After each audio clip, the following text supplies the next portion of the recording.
إذا السماء انفطرت وإذا الكواكب انتثرت وإذا البحار فجرت وإذا القبور بعثرت علمت نفس ما قدمت وأخرت يا أيها الإنسان ما غرك بربك الكريم الذي خلقك فسواك فعدلك في أي سورة ما شاء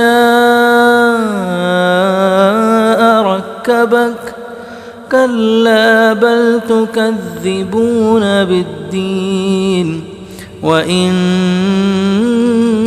عليكم لحافظين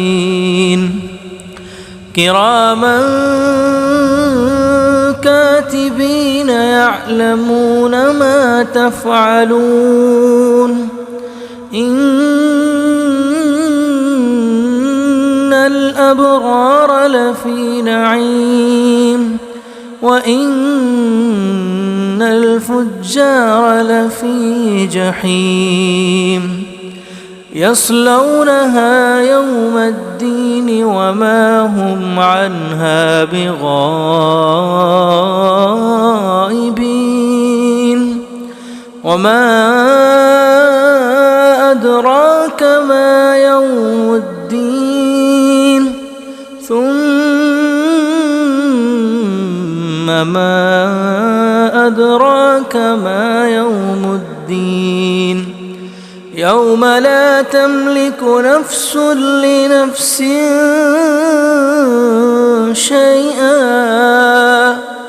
والأمر يومئذ لله। अल्लाह के नाम से शुरू जो बड़ा मेहरबान निहायत रहम वाला है। जब आसमान फट जाएगा, जब सितारे झड़ जाएंगे और जब समंदर बहा दिए जाएंगे और जब कब्रें कुरेदी जाएंगी तो हर जान जान लेगी कि उसने क्या आगे भेजा है और क्या पीछे। ऐ इंसान, तुझे किस चीज़ ने अपने करीम रब से धोखे में डाल रखा है, जिसने तुझे पैदा किया, फिर ठीक बनाया, फिर हमवार फरमाया, जिस सूरत में चाहा तुझे तरकीब देकर बनाया। ये सारी बातें हक़ हैं, लेकिन तुम इंसाफ होने को झुठलाते हो। और बेशक तुम पर कुछ निगहबान फरिश्ते भी हैं जो किरामन कातिबीन हैं, वो जानते हैं जो तुम करते हो। बेशक नेकुकार ज़रूर चैन के बागात में होंगे और बेशक बदकार ज़रूर दोज़ख में होंगे। इंसाफ के दिन वो उसमें दाखिल होंगे और उससे कहीं छुप न सकेंगे। और तुझे क्या मालूम कि इंसाफ का दिन क्या है, और फिर तू क्या जाने कि इंसाफ का दिन क्या है, जिस दिन कोई जान किसी जान का कुछ इख्तियार न रखेगी और सारा हुक्म अल्लाह का ही होगा।